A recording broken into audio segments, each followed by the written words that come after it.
La segunda enfermedad inflamatoria intestinal que vamos a ver, la enfermedad de Crohn. El gráfico de la izquierda, si hacen su comparación visual con el anterior que vimos de colitis ulcerativa, llama rápidamente la atención que aquí el compromiso no es continuo. Es un compromiso parchado, salteante. Es una de sus principales características. Por lo tanto, esta enfermedad puede afectar cualquier parte del tubo digestivo desde la boca hasta el ano. Por lo tanto, su clínica es muy variable y depende del sitio que esté generando la inflamación. Igual existen varias clasificaciones clínicas endoscópicas para poder definir esta enfermedad. También tenemos la clasificación de Montreal en este caso, donde se basa en una capite más que lo que es la colitis ulcerativa. Acá le hace mucho énfasis a lo que es la edad. ¿Por qué? Porque la enfermedad de Crohn pediátrica es muy diferente a la del adulto, de esta se cree que es otra enfermedad completamente diferente. ¿Ya? En lo que tiene que ver la localización, también se divide como L1, L2, L3 y L4. L1, la forma de afectación ileal, L2 colónica, L3 la ileocolónica y L4 cuando es del tubo digestivo superior al islam. Y el comportamiento, esta enfermedad tiene diversas formas de comportarse. Históricamente tenía el tipo B1 que se llamaba no estenosante, no penetrante, pero que actualmente ha cambiado su nombre a lo que es el tipo inflamatorio, la forma más leve de la enfermedad de Crohn. El tipo B2, que es la forma estenosante, donde se genera disminución de la luz, el tipo B3, que es la penetrante, porque se complica con las fístulas, y el subtipo P, que es una variante con una enfermedad perianal extensa.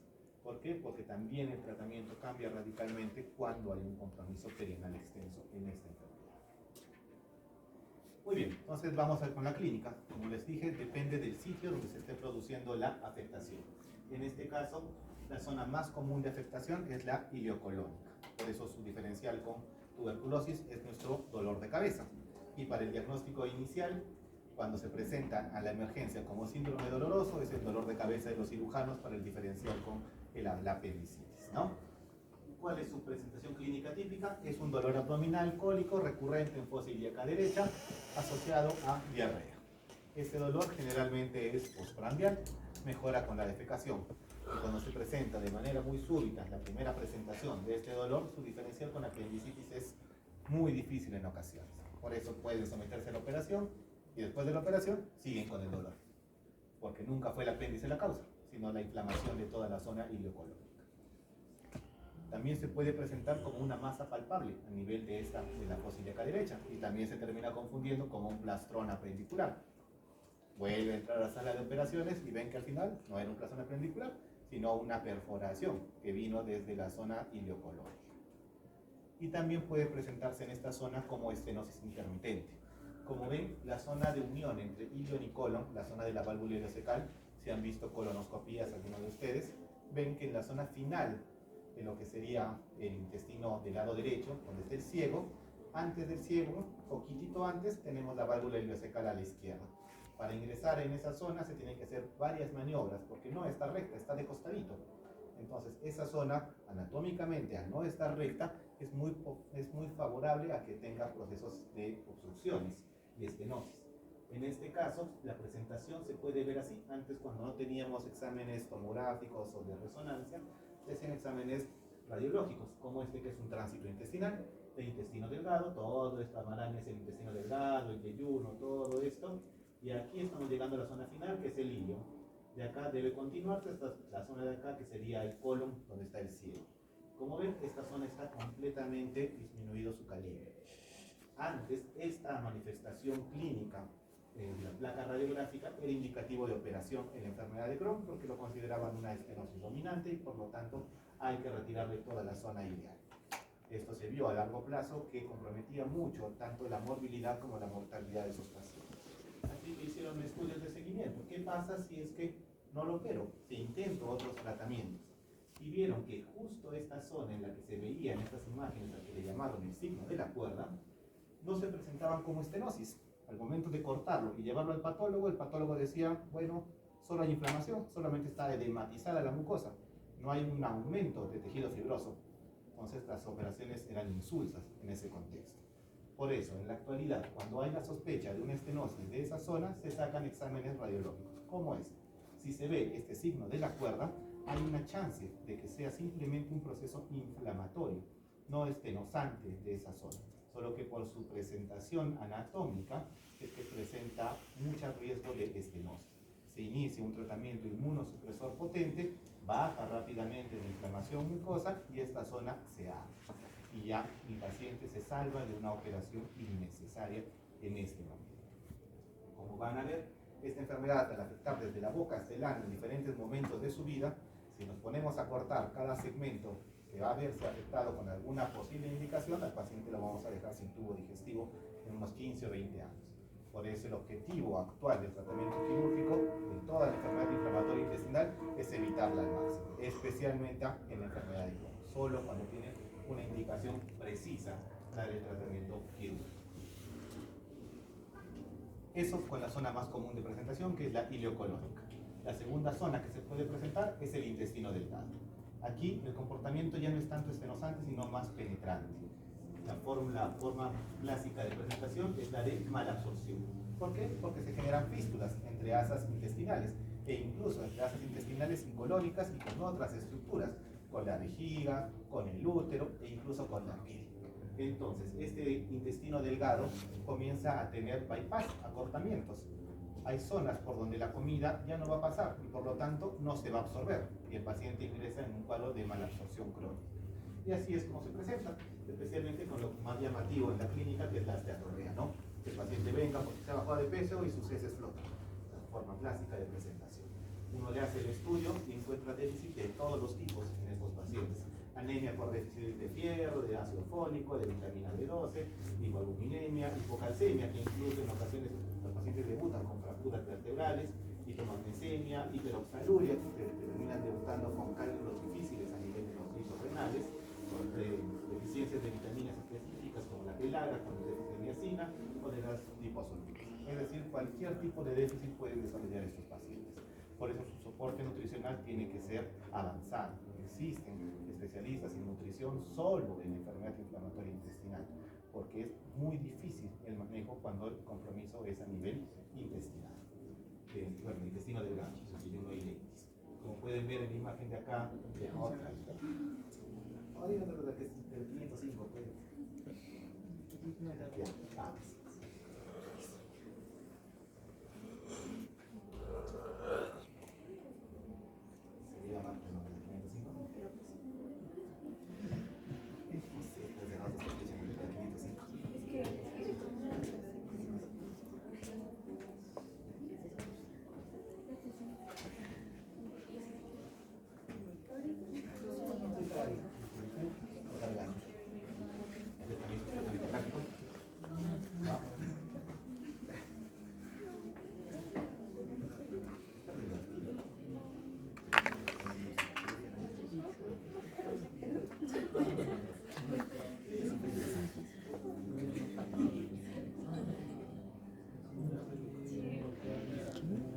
Ya está. Muy bien. ¿Vamos a darlo? Ya está. Listo, muy bien. Entonces, simplemente para que quede esquematizado, lo que se presenta principalmente a nivel del compromiso y ayuno ileal son estas fístulas, comunicaciones entre asas intestinales, se bypassean grandes segmentos de intestino delgado, por lo tanto se produce la malabsorción, pero también pueden haber otras complicaciones. Uno, el sobrecrecimiento bacteriano. Hay zonas que se quedan sin flujo, eso se le llama asa ciega. Esas zonas, los microorganismos comienzan a proliferar a gran velocidad y este puede ser un punto de partida también de sepsis a nivel abdominal. La diarrea por sales biliares. Si se genera un bypass entre lo que sería intestino delgado y una asa colónica y el colon no está acostumbrado a manejar sales biliares, por lo tanto no las puede absorber. Se consideran irritativas para el colon y aumenta mucho la producción de agua y se genera la diarrea. Muy bien. Eso en la clínica de intestino. Ahora, la tercera, la colitis, la que más se parece a la colitis ulcerativa porque se presentan como diarrea sanguinolenta y esta es la causa por la que existen estas colitis, estas enfermedades inflamatorias indeterminadas. Porque no se sabe si es simplemente un aislado enfermedad de Crohn a nivel colónico o es enfermedad inflamatoria colitis ulcerativa con un compromiso limitado. Entonces se tiene que esperar a ver la evolución, porque hay un tratamiento, unos supresores que son solo para enfermedad de Crohn y otros que son solo para colitis ulcerativa. ¿Ya? Muy bien. El compromiso perianal, ahí sí, en la enfermedad de Crohn, que es una forma de diferenciarlo, como ya lo han visto, la colitis ulcerativa no tiene un compromiso perianal típico, en cambio la enfermedad de Crohn sí, tienden a tener fístulas complejas, tienden a tener fisuras en lugares atípicos, ya no en el rafe anterior y posterior como es lo común, sino en todas las horas del reloj, si se acuerdan sus clases de cirugía. Cuando tenemos esas presentaciones, que a veces son las iniciales por las que vienen los pacientes con enfermedades perianales de difícil manejo, uno tiene que sospechar que posiblemente sea una enfermedad de Crohn con una actividad a nivel perianal. A veces es la única manifestación que tienen por muchos años estos pacientes, ¿ya? Y la presentación gastroduodenal es anecdótica en la población adulta. Se han visto fístulas principalmente de lo que sería a nivel de la segunda porción del duodeno. Es cambio en la población pediátrica. Esa es la forma predominante de presentación de la enfermedad de Crohn. Por eso hasta que se cree que es una enfermedad totalmente diferente. Tienen muy pocos genes alterados, sitios anatómicos muy diferentes a la población adulta afectados. Se cree incluso que es otra enfermedad. En los exámenes auxiliares, los que son los biomarcadores, lo mismo de la colitis ulcerativa, todos eran inespecíficos hasta que en colitis ulcerativa encontraron la calprotectina fecal, la comenzaron a utilizar en enfermedad de Crohn y bueno, al ser también parte del espectro, salía positiva. Pero acá tenemos una limitante, que es cuando la enfermedad de Crohn afecta zonas diferentes a lo que es el colon y recto, que es donde está validado para colitis ulcerativa. Cuando afectaba lo que es tubo digestivo superior o la zona de intestino delgado, como es una zona en la que no se forman heces, por eso es calprotectina fecal, los valores se diluían mucho y por lo tanto, al momento de llevar al punto de corte del laboratorio, te salía como negativo, porque la cantidad de calprotectina por gramo de heces era muy baja. Entonces era informado como negativo. Por eso, en este contexto de enfermedad de Crohn con compromiso diferente al colon y recto, una calprotectina fecal normal, entre comillas, para el valor de laboratorio, no descarta completamente la enfermedad. Puede haber enfermedad de Crohn con calprotectina fecal normal. En lo que tiene que ver anticuerpos, lo mismo, no tenemos un anticuerpo específico. En esta enfermedad sí se han estudiado uno que otro que es más representativo y preguntado en sus exámenes, como son estos anti-ASCA, que son antisaccharomyces, o si no los que son dependientes de la microbiota, como los antiflaquelinas, anti-OM. Pero la verdad que utilidad clínica para solicitarlo en el día a día laboratorialmente no tiene. No tenemos un anticuerpo típico que es solicitar en enfermedad inflamatoria intestinal, en ninguna de las dos. ¿Ya? Los exámenes auxiliares endoscópicos, como puede afectar de la boca hasta el ano, podemos utilizar todo el arsenal endoscópico. Endoscopía superior, endoscopía inferior, cápsula endoscópica, enteroscopía, todo lo que se imaginen podemos utilizar para estudiar esta enfermedad. Las características afecta cualquier parte desde la boca hasta el ano, de manera segmentaria y transmural. A diferencia de la colitis ulcerativa, que es retrógrada, continua y superficial, ¿no? Los tipos de compromiso, como podemos ver acá, la forma más común de afectación es la ileocolónica de 40 a 55%. Si sumamos todos los tipos de presentación de la enfermedad de Crohn, el compromiso de ileo es casi del 90% de estos pacientes, ¿ya? Por eso es tan difícil nuestro dolor de cabeza con la tuberculosis. El compromiso de recto es un poco raro, el compromiso perianal sí es bastante común. Y acá tenemos otro video. Entonces, como pueden ver, esta colonoscopía, tenemos zonas del colon que están completamente preservadas y zonas que están muy inflamadas. Como es una inflamación profunda, transmural, acá no ven las ulceraciones superficiales como han visto en la colitis ulcerativa, donde todo estaba rojo. Acá lo que se ve son úlceras, y la forma típica de estas úlceras son catalogadas como serpientes, serpentiginosas, ¿ya? Y por lo menos esa es una diferencia que nos ayuda a diferenciarlo de la tuberculosis. La tuberculosis da úlceras circunferenciales. En cambio, la enfermedad de Crohn las da serpentiginosas, ¿ya? Aquí estamos ingresando a lo que sería el ilio del paciente, la zona más afectada globalmente, epidemiológicamente, y ahí tenemos esas úlceras lineales, serpentiginosas. No tienden a ser circunferenciales como en la tuberculosis, ¿ya? Para que quede claro, el compromiso segmental. Zonas sanas, zonas afectadas. Zona sana, zona afectada. Eso es una enfermedad.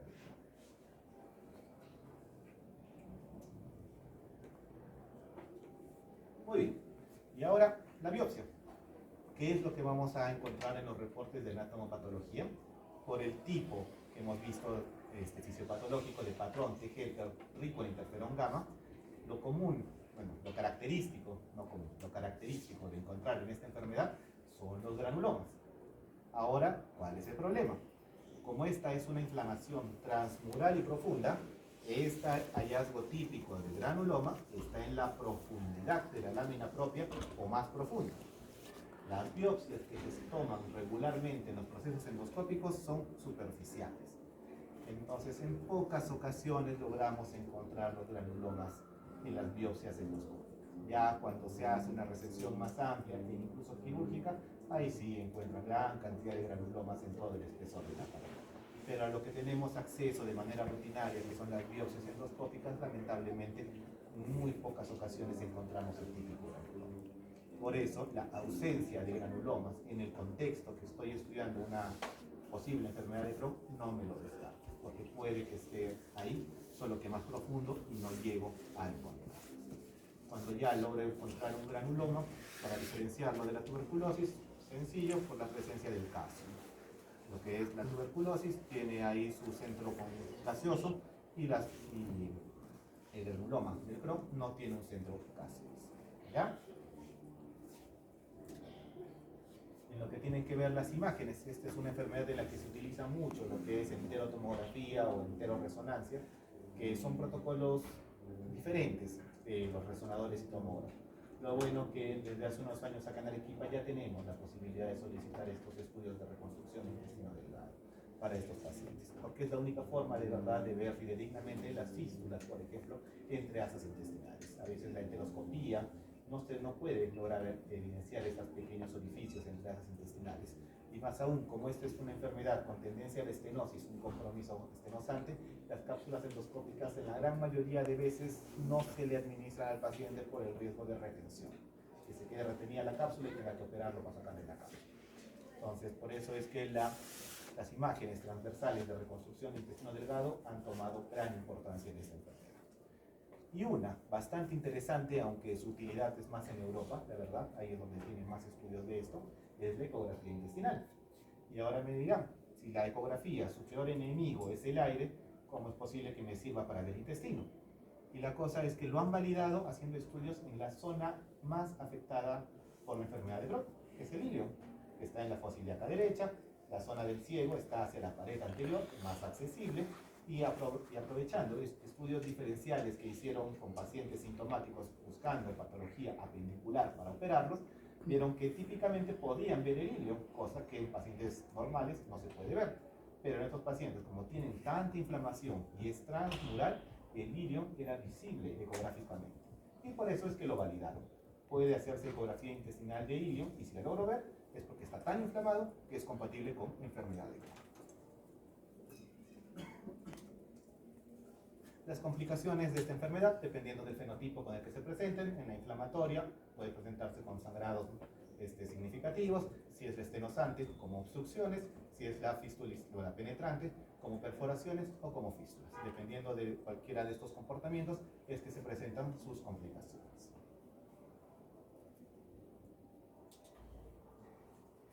Y lo divertido, el diagnóstico diferencial. Tenemos que hacer un diagnóstico diferencial con casi todo. Al no tener un gol estándar para poder diagnosticarlo, tengo que descartar casi todo antes de decirle al paciente tiene enfermedad inflamatoria intestinal, es que es una enfermedad crónica, que es incurable, solo tengo que mantener la remisión, que puede tener posibilidad de que tenga brotes de la enfermedad durante toda su vida. Entonces tengo que estar muy seguro de lo que estoy diagnosticando a mi paciente porque el tratamiento es de por vida. El seguimiento es de por vida. Tiene que hacer diferencial con etiologías infecciosas y no infecciosas. Entre las infecciosas tenemos las bacterianas, como presentan como diarrea disentérica en el debut, micobacterianas, como les dije, la tuberculosis, parasitarias como las amebas. Muchas veces hemos estado con posibles colitis ulcerativas y al final simplemente una amebiasis maltratada. Virales como citomegalovirus, que también genera enfermedad ulcerosa diseminada cuando hay algún compromiso de la inmunidad. Y hasta fúngicas se tienen que hacer el diagnóstico diferencial. Pero de las más comunes es dentro de las bacterianas, en el episodio agudo de la diarrea disentérica y dentro del cuadro crónico con lo que sería la tuberculosis.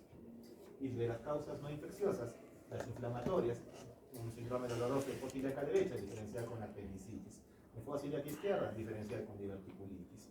En lo que serían las neoclásicas, estenosis de reciente aparición, diferencial con cáncer de colon. Y en lo que tiene que ver procesos inmunomediados, alérgicos, tenemos también que existen algunas sensibilidades a los AINES y también a lo que son los IECAS, que se han presentado en los últimos años como colitis, que no tenían causa y se comenzaron a tratar como si fueran inmunomediadas. Se les suspendieron los fármacos, especialmente el irbesartán, y desapareció la colitis. También existen colitis mediadas por fármacos. Bien, y ahora ya estamos llegando hacia la parte final. Tenemos las manifestaciones extraintestinales. Esta enfermedad, como les dije, no solamente afecta la zona intestinal, sino también puede afectar todo el organismo.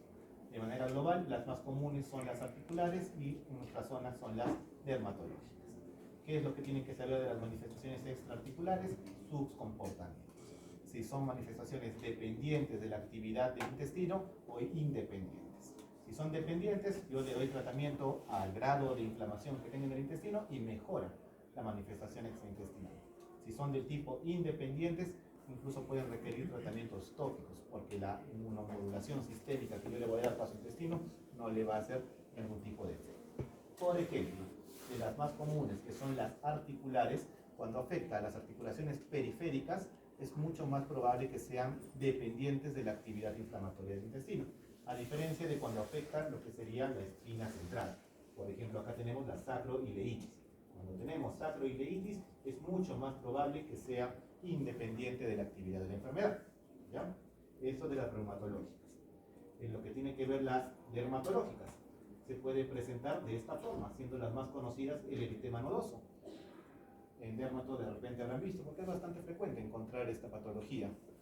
Nódulos rojizos, subcutáneos, dolorosos, de predominio de miembros inferiores.